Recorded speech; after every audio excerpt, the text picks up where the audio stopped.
عزیزان گرامی، گفتگویں کئی طرح کی ہوتی ہیں۔ قرآن مجید نے دو طرح کی گفتگو کے بارے میں بیان کیا ہے اور دو طرح کے کلام کے بارے میں بیان کیا ہے۔ قرآن مجید جو ہے یہ اللہ تعالیٰ کا ایسا کلام ہے جو دنیا کے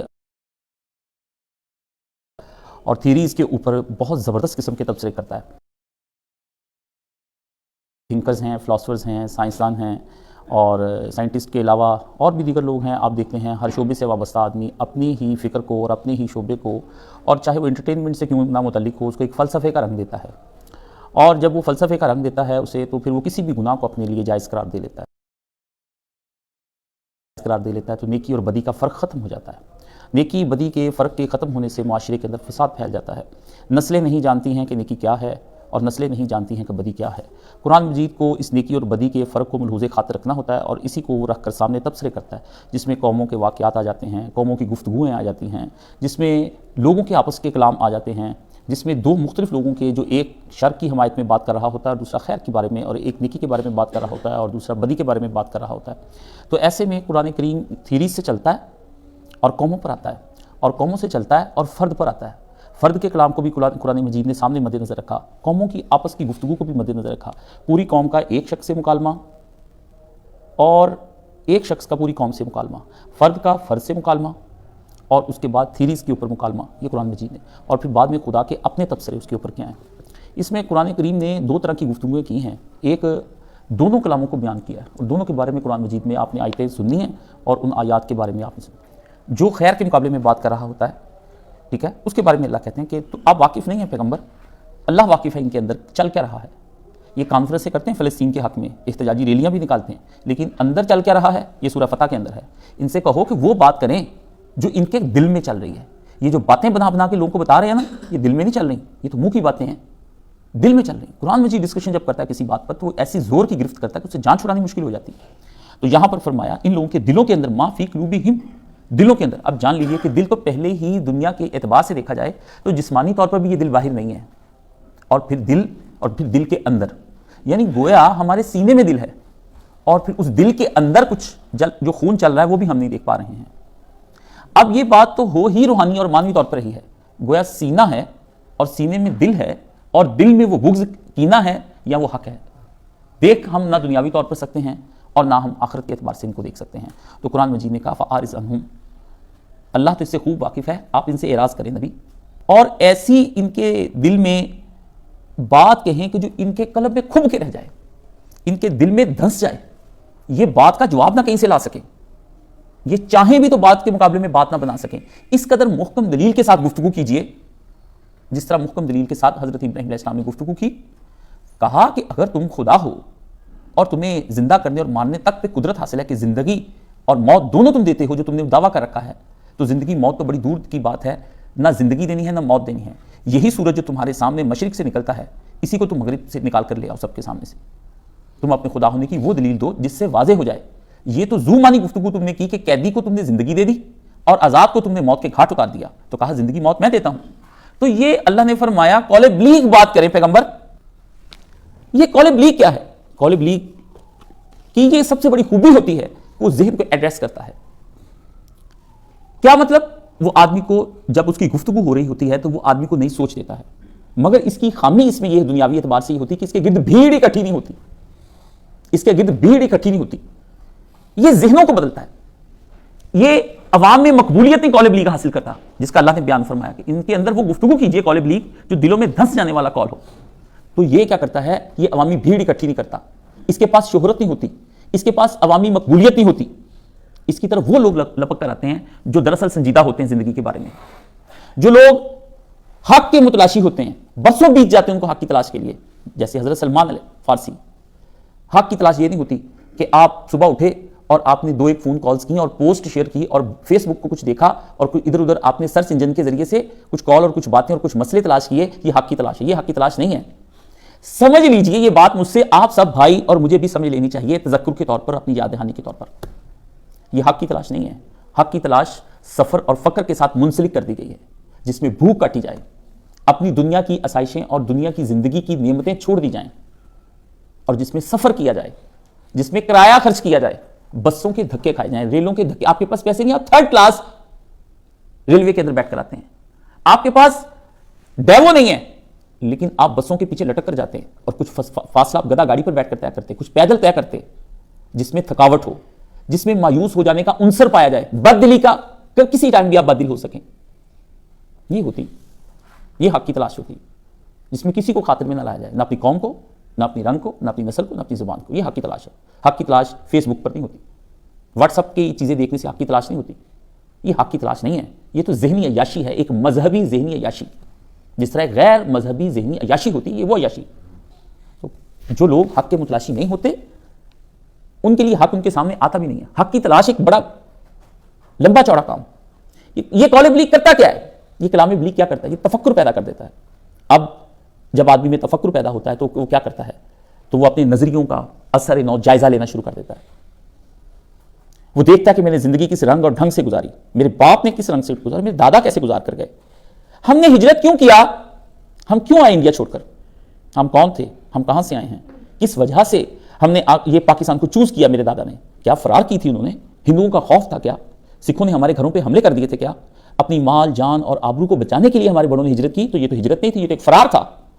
اس سے تو کٹ کر وہاں مر جاتے بزدل، آتے ہی نہ پاکستان میں. میں کون ہوں، مجھے جس اسکول میں پڑھایا گیا وہ اساتذہ کون تھے، وہ تو قیمت لے کر مجھے تعلیم دیتے تھے، خلوص ان کے اندر کہاں سے آ گیا. جن سے میں ٹیوشنز پڑھتا تھا وہ میری ٹیوشنز کے لیے پیسے لیتے تھے میرے باپ سے، اور جب نہیں ہوتے تھے تو بار بار مجھے تنگ کرتے تھے کہ جاؤ اپنے باپ سے کہو تم نے ابھی 2 مہینے ہو گئے ٹیوشن فیس نہیں دی ہے. وہ اسکول کس طرح میں اسکول سے پیار کر سکتا ہوں جو آپ کو 2 ماہ کی فیس نہ دینے پر کلاس سے آؤٹ کر دے.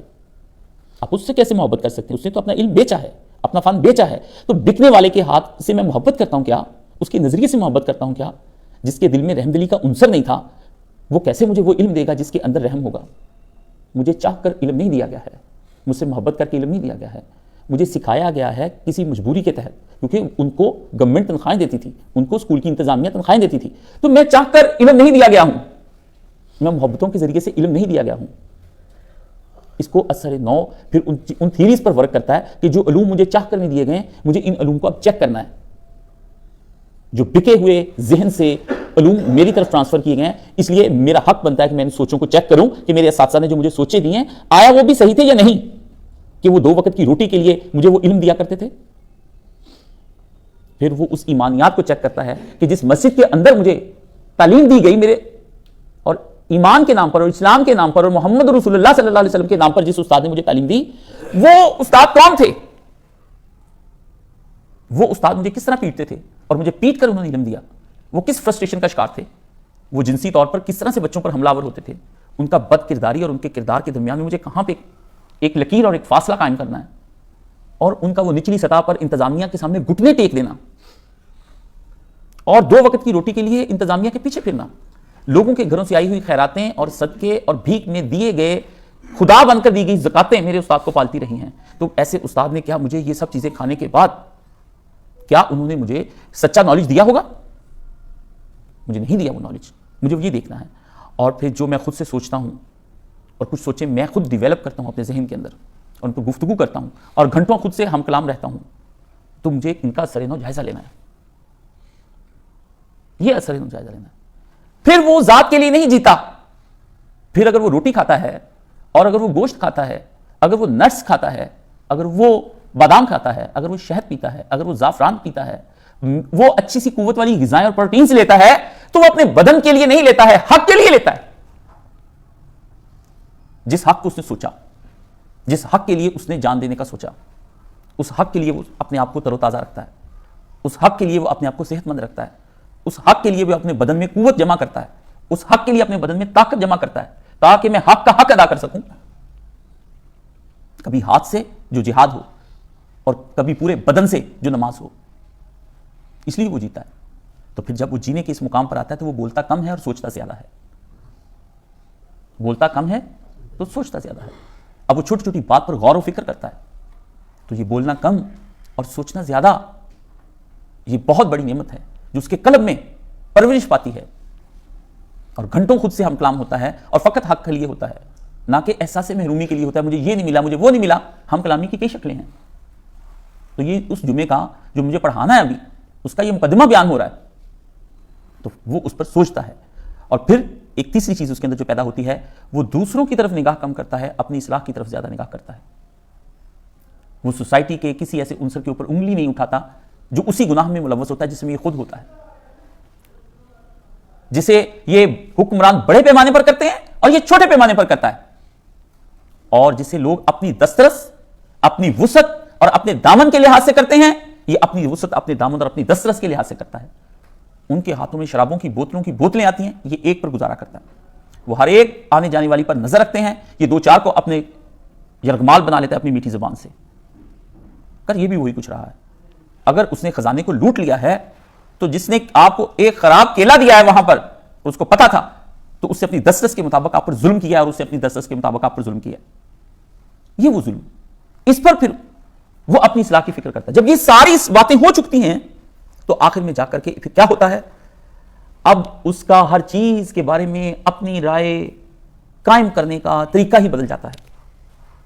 اب وہ رائے قائم کسی کے کہنے پہ نہیں کرتا، اب وہ تبصرے اور کالم نگاروں کے پاس نہیں جاتا، اب اسے حامد میر کو اور جوید چودھری کو سننے کی ضرورت نہیں اور ہارون رشید کو سننے کی ضرورت نہیں، اب وہ اپنے لیڈروں کی باتیں سیاسی ہوں یا دینی ان پر زیادہ دھیان نہیں دیتا، وہ ان کے تبصروں کے اوپر اپنے تبصرے نہیں دیتا، بلکہ وہ ایک رائے رکھتا ہے، وہ اپنی رائے رکھتا ہے، ایک صائب رائے، ایک منطقی رائے، براہین سے مزین رائے، دلائل سے باوزن کی ہوئی رائے، ایک ایسی رائے رکھتا ہے۔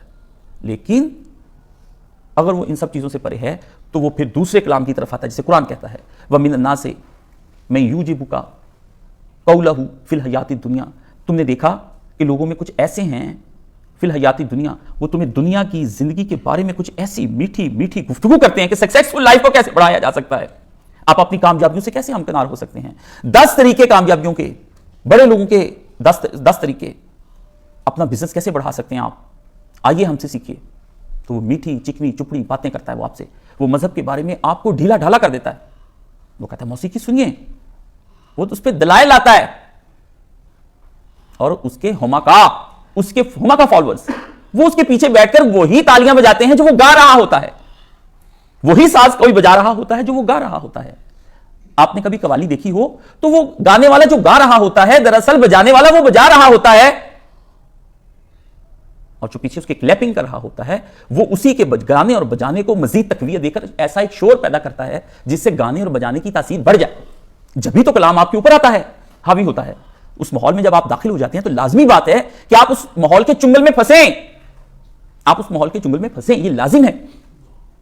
اور اس کے بعد وہ ایک لفظی مہارت ہوتی ہے، اس کی بنت ہوتی ہے کہ لوگ اس کی تعریفیں کرتے ہیں کہ کمال کی گفتگو اس نے کی، اس نے بڑے دھیمے لہجے سے گفتگو کی، اس نے بڑے میٹھے لہجے سے گفتگو کی، اس نے لوگوں کو رام کر لیا، اس نے بات کی تو سما باندھ دیا، دیکھنا اس کی تقریر کی لذت، گویا میں نے جانا یہ بھی میرے دل میں ہے، یہ میرے دل کی آواز تھی جو اس نے بیان کر دی۔ اس کی لفظی مہارت، اس کی عوام پسند لہجہ، اس کا عوام پسند اس کی بولی، جواب میں تالیاں، شہرت، تعریفیں، مگر روحانی طور پر نتیجے کے اعتبار سے اس کی ظاہری شہرت کے بیچ میں ایک روحانی سناٹا، ایک ایسا سناٹا جسے آدمی خوف کھا جائے، ایک سناٹا، ایک ویرانی، ایک ڈرا دینے والا خوف، جس میں انسان اس کے قول کے بعد اپنے ذاتی محاسبے سے احتراز کرتا ہے، اس کی بات میں اس قدر کھو جاتا ہے کہ اپنا آپ بھول جاتا ہے کہ میں کیا ہوں، اور پھر ہوتا کیا ہے کہ برسوں وہ ہنگامہ رہتا ہے، برسوں وہ ہنگامہ رہتا ہے، اس کی کیسٹس بکتی ہیں، اس کے پروگرامز بکتے ہیں، لوگ ان کی تقریریں ایک دوسرے کو شیئر کرتے ہیں، وہ پرتاثیر گفتگویں کرتا ہے، کہیں تو وہ رلاتا ہے، کہیں وہ دل کو تسکین دیتا ہے، کہیں وہ ہنساتا ہے، وہ مجمع کو باندھ کر رکھتا ہے، اسے جانتا ہے کہ کن ڈوروں سے میں باندھوں گا کہ کچے دھاگے سے سرکار بندے آئیں گے، ان ڈوروں میں الجھاتا ہے، سوسائٹی کو وہ پپٹ کی طرح سے نچاتا ہے، وہ یہ کرتا ہے، اور پھر اس کے بدلے میں کیا ہوتا ہے؟ عدم تزکیہ، عدم تزکیہ، یہ ہے وہ جمال جو شیطان کا پھیلایا ہوا ہے۔ تو قرآن مجید نے یہاں پر آ کر 2 گفتگویں کی، ایک گفتگو یہ سورہ البقرہ ہے اور آیت نمبر اس کی 204 ہے۔ کچھ لوگ تم ایسے بھی دنیا میں پاؤ گے جن کی میٹھی چکنی چپڑی باتیں تمہیں بڑی بھلی لگیں گی، اور پھر جہاں تک نہیں، وہ قسمیں اٹھا جائیں گے، کس پر؟ اپنے اس دل کی اندر کی گفتگو پر کہ واللہ میرے قلب میں آپ کے ساتھ فقط بھلائی ہے، میں تو یہ کرنے والا ہوں آپ کے لیے، یہ آپ کے سیاسی لیڈر، مجھے نہیں تعلق آپ کہاں سے ہیں، آپ بے دین جماعتوں سے یا دیندار سے ہیں، آپ کسی صوبائی تعصب میں مبتلا ہیں یا کسی کے سیاسی فریب میں، تو وہ قسم کھاتا ہے، اور خدا فرماتے ہیں یہ ہے وہ دشمن وَإِذَا تَوَلَّى سَعَىٰ فِي الْأَرْضِ لِيُفْسِدَ فِيهَا. یہ جب تمہارے پاس سے ہٹتے ہیں تو ان کی بھاگ دوڑ سب اس کے لیے ہوتی ہے کہ زمین پر فساد مچا دیں اور نسلیں تباہ کر دیں. نسلیں تباہ کرنے کا مطلب کیا ہے؟ کہ آپ کا بچہ مار دینا. نسلیں تباہ کرنے کا مطلب ہے آپ کی ایمانیات چھین لینا, آپ کی اثر نو سوچی ہوئی سوچوں کو ادھیڑ کر رکھ دینا, آپ کی زندگی کی وہ مضبوط براہین کو توڑ دینا اور آپ کو بدل کے رکھ دینا کہ آپ کی پوری پوری نسلیں بگڑ جائیں. اور فرمایا کہ جبکہ اللہ فساد کو پسند نہیں کرتا, تو فرمایا کہ یہ ہیں وہ لوگ جو اپنے قولے عجب معجب کے ساتھ آپ کے سامنے آتے ہیں, لیکن اس میں اس قدر مٹھاس ہوتی کہ عوام اس پہ کان دھرے بغیر اور اس کے اسیر اور اس پر لٹو ہوئے بغیر رہ نہیں سکتے. اولئک الذین یعلمون ما فی قلوبہم, قول بلیغ کہنے والا آدمی, فاعرض عنہم, منہ موڑیے نبی ان سے, داعی حق منہ موڑے ان سے, خدا کے دین کو پہنچانے والے بات کرنے کے بعد ان سے منہ موڑ لے, وَإِذْهُمْ, لیکن سمجھانے کے بعد منہ موڑ, وَقُلْ لَهُمْ, کہہ ان سے وہ کچھ فی انفسہم, جو ان کے دلوں کے اندر پلتا ہے اس پہ لگا قولا بلیغا, ایک زور کی چوٹ جو ان کو جگا دے, جو ان کی غفلتوں کو توڑ دے, جو ان کی شہوتوں کے مزوں کو کرکرا کر کے رکھ دے.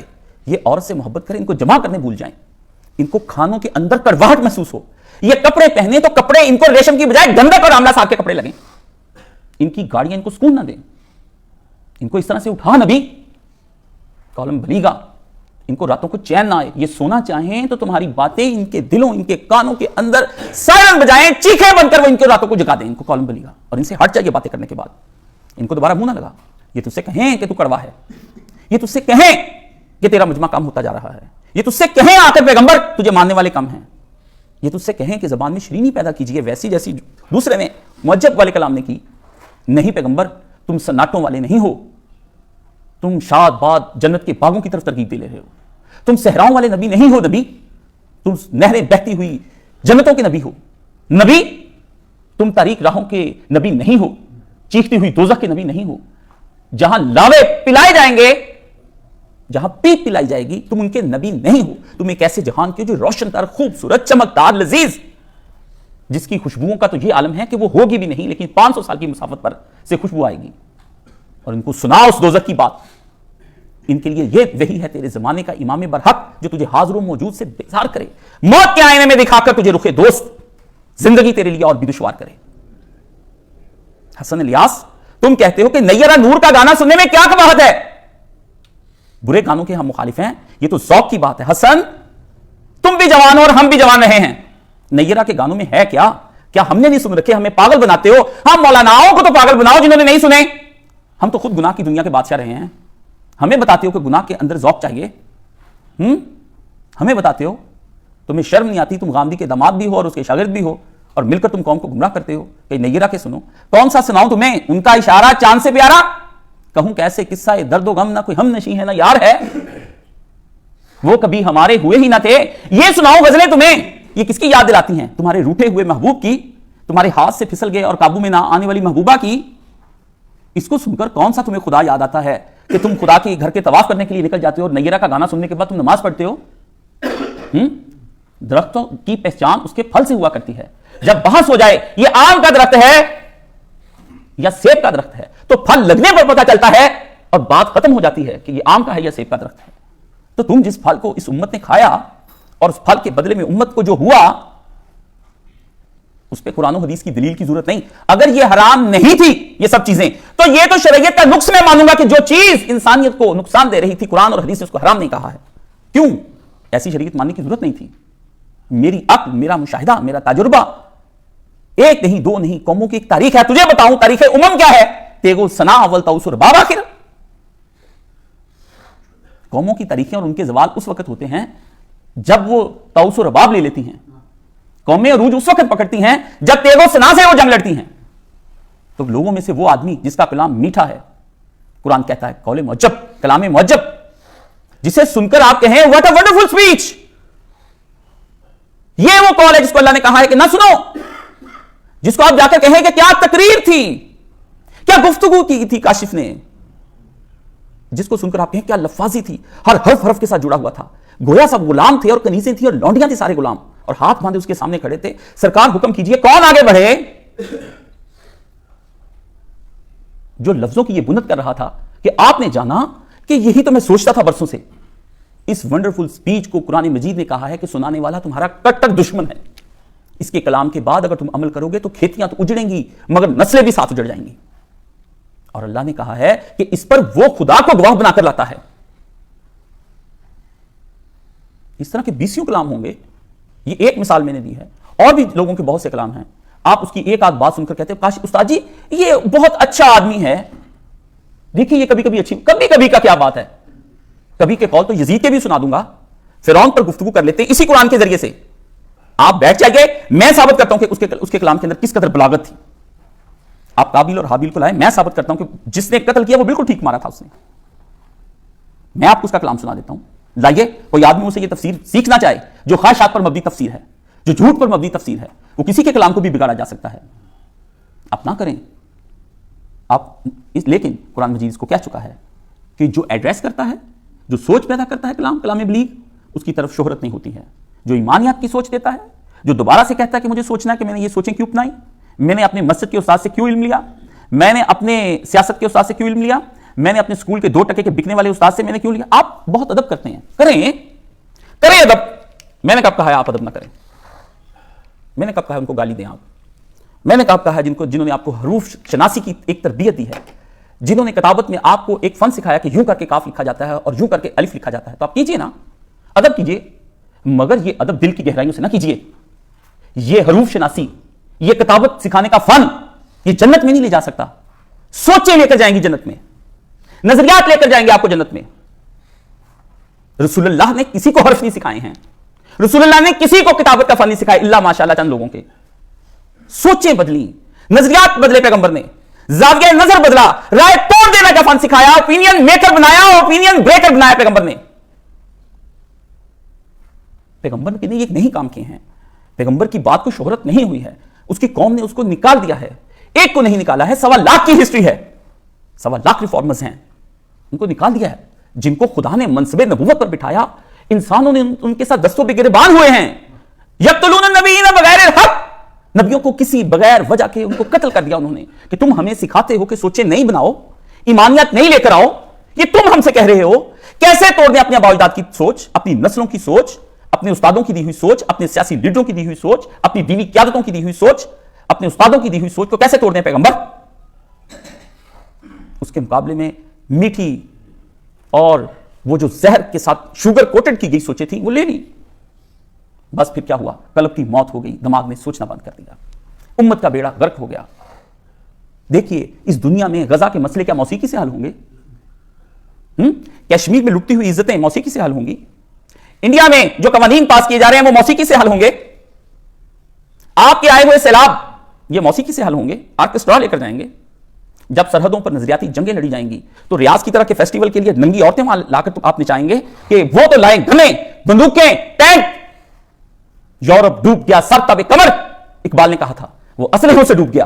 آپ کی عورتیں پازیبیں اور چوڑیاں اور گلے کے ہار پہن کر جائیں گی وہاں.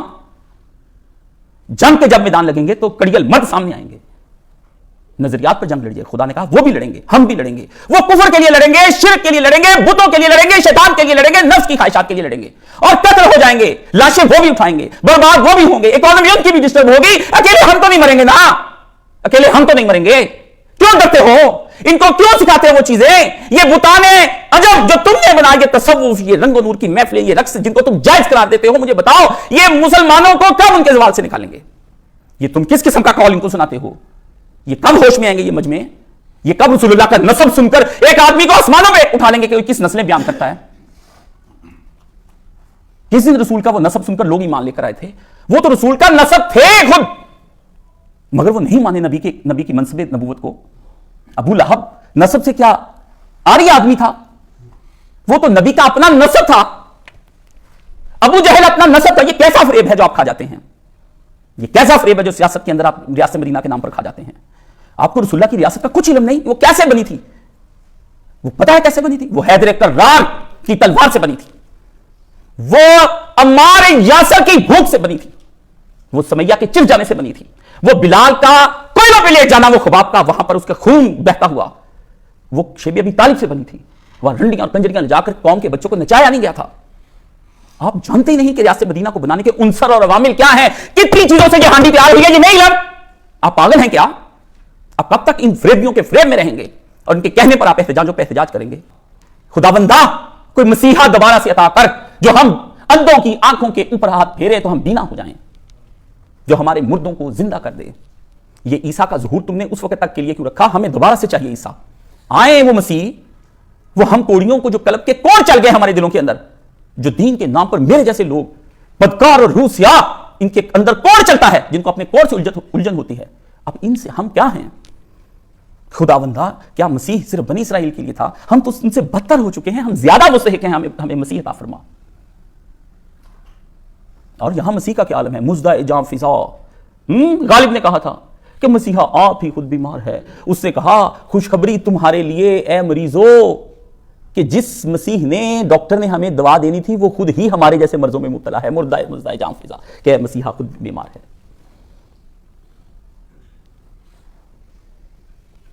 غالب کو صرف دنوں پہ سنو گے, امت کے زوال پر نہیں سنو گے غالب کو.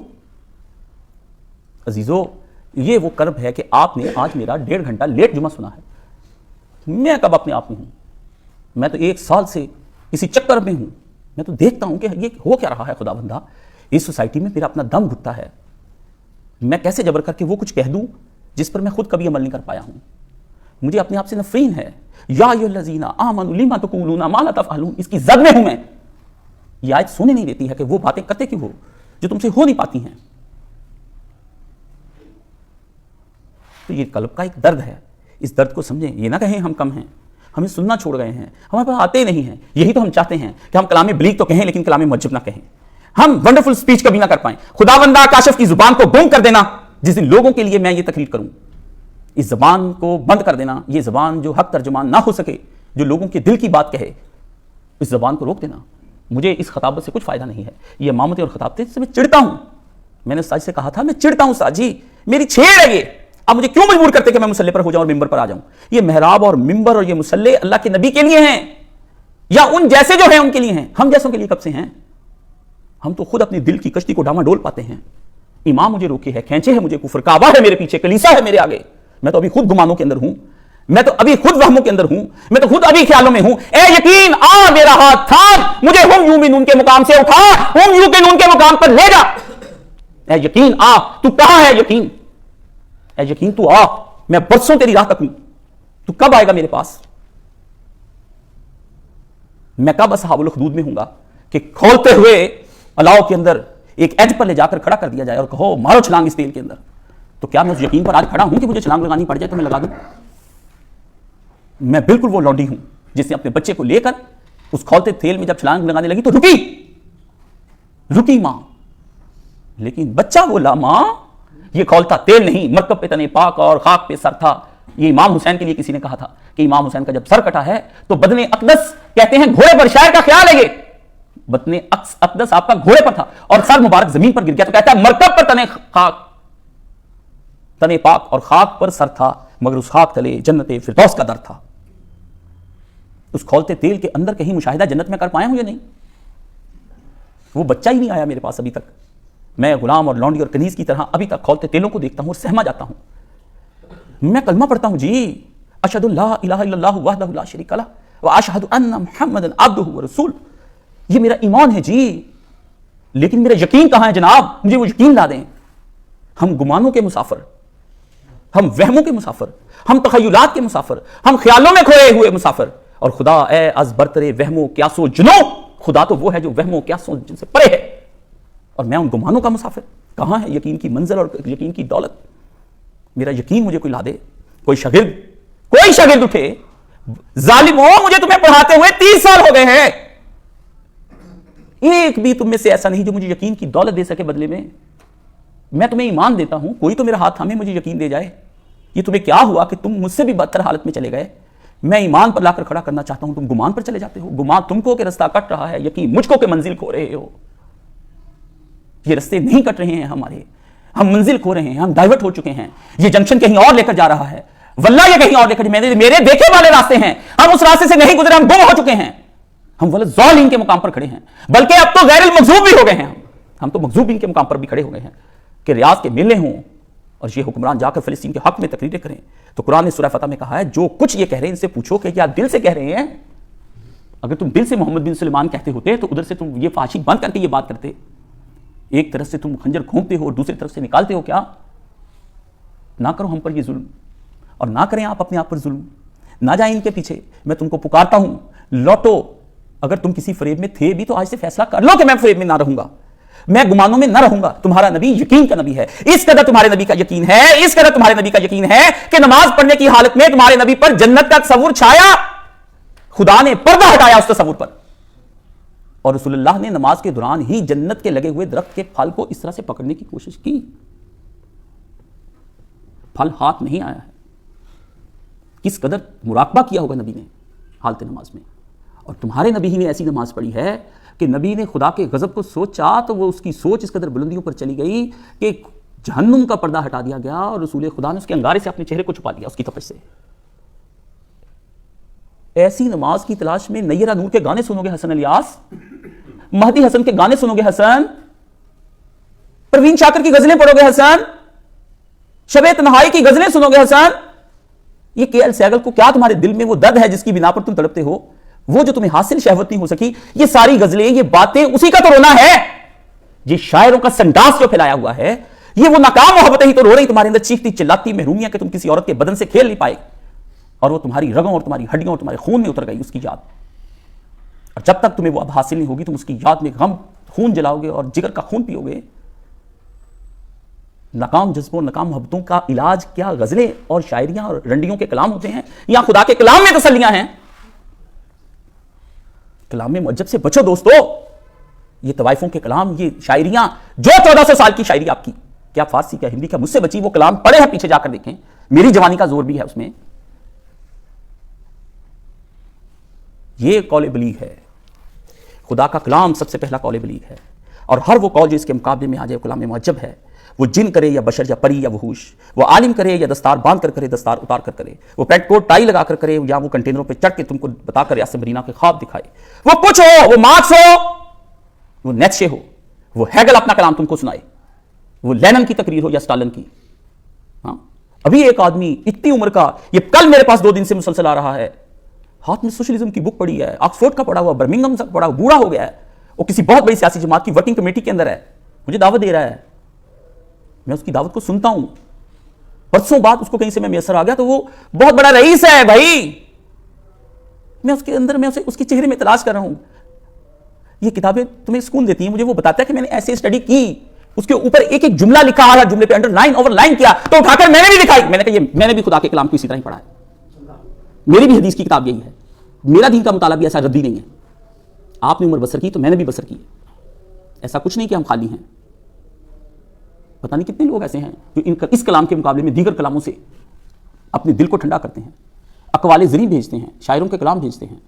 تم پر تف ہے بھائی, افسوس ہے مجھ پر. میں تم تک وہ کلام پہنچا نہیں سکا جو دل میں دھنس دینے والا ہو. میں وہ دائی حق ہی نہیں ہوں, میں مردہ دائی حق ہوں. کبھی علم ہے تو عمل نہیں, کبھی عمل ہے تو اخلاص نہیں, کبھی اخلاص ہے تو علم نہیں. یہ دائی حق جتنے پھر رہے ہیں, یہ گمراہ جتنے ہیں ہمارے جیسے, یہ کم پڑھے لکھے لوگ, کسی کے پاس علم نہیں, کسی کے پاس عمل نہیں, اور کسی کے پاس اخلاص نہیں. جبھی تو امت کی کچھ بن نہیں پا رہی ہے. اس لیے ہمیں نہ سنیں, اس کلام کو جا کر سنیں, اس کو سنیں, ہمیں نہ سنیں.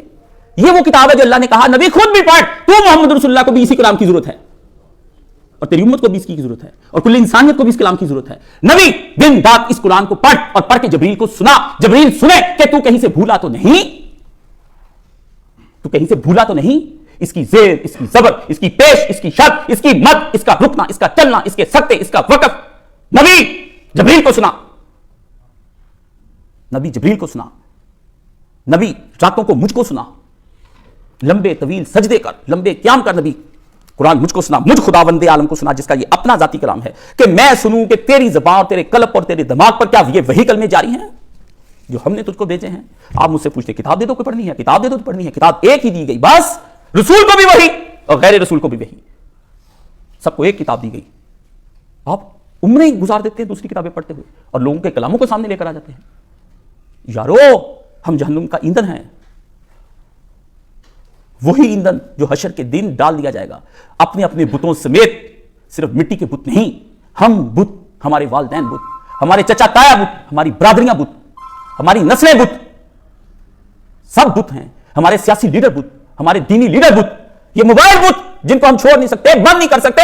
ہم بھول جاتے ہیں خانہ خدا میں آتے ہیں، ہم بھول جاتے ہیں، کھاتے نہیں بھولتے. کیوں بھولتے ہیں؟ یہ بت ہیں. لڑکے سب بڑے چھوٹے اے آئی پر چلے گئے ہیں. اب شیطانوں کی ایک نئی دنیا آباد ہوگی، اور یہ ہمارے چھٹے چھٹے بیوقوف مسلمان مصلحین لیڈر وہ کہتے ہیں کہ نئی سائنس پر ہم بات کریں گے تو لڑکے اٹریکٹ ہوں گے ہماری طرف. پہلے ہی موبائل مان نہیں تھا تو اب قیامتیں کیا آئیں گی؟ جائیے بھائی جائیے، میں بھی جا رہا ہوں. کوئی آخرت کا سوچئے. میرے نظریات قبول نہیں ہیں تو آپ کے دل کو پھر قرار کیوں نہیں ہے؟ آپ بھی تو مجھے بتائیے نا. اگر میرے نظریات ٹھیک نہیں تو دل تو آپ کا بھی بے قرار ہے، دل تو آپ کا بھی بے سکون ہے، نیند تو آپ کو بھی رات بھر نہیں آتی ہے. پھر اتنا کھانے پینے پہننے اڑنے کے باوجود آپ اس قدر پریشان کیوں ہیں؟ آپ کیوں سٹریس ہیں؟ نبی کا دین تو فرسٹریشن ختم کرنے آتا ہے، یہ بڑھ کیوں رہی ہے؟ یہ عبادتیں کرنے کے بعد بھی مجھ پہ ایک ذلت تاری میرے نفس کی کیوں؟ جائیے جا کے حل سوچئے، اپنے دل کو اٹھائیے. اگر یہ میری گفتگو آپ کو فریب دے گئی تو یہ بھی کلام معجب ہے.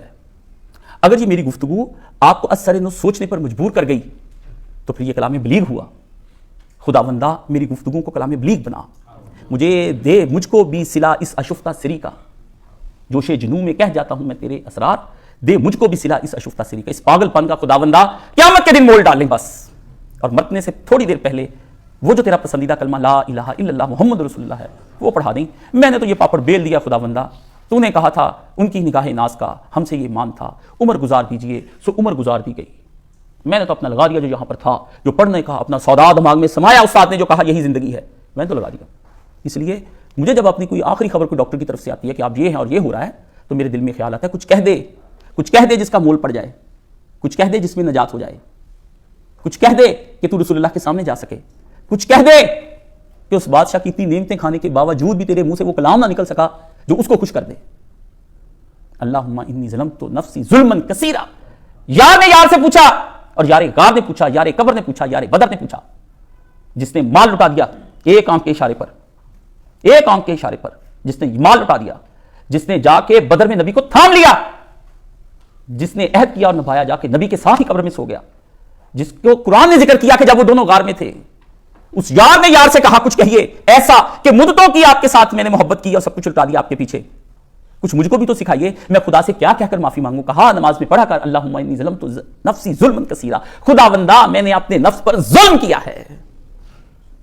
اس کو نبی یہ سکھا رہا ہے جس کا کہا میں ابو بکر کے پیسوں کا کوئی مول تول اس کی وفاؤں کا، پیسوں کی ذکر نبی نے نہیں کیا، پیسے رسول اللہ پہ نہیں خرچ کیے بھائی، وہ تو عثمان نے زیادہ خرچ کیے ہیں. یہ کس نے کہا ابو بکر نے رسول پہ پیسہ خرچ کیا ہے؟ اس نے اپنی جوانی کی وفائیں رسول پر لگائی. وہ بھی جوانی میں بہت پیسہ کما سکتا تھا، وہ بھی بہت بڑا بزنس مین بن سکتا تھا، مگر جو کمایا وہ لٹا دیا اور پھر کمانے کا کبھی سوچا نہیں. وفائیں دی اپنے ساتھ.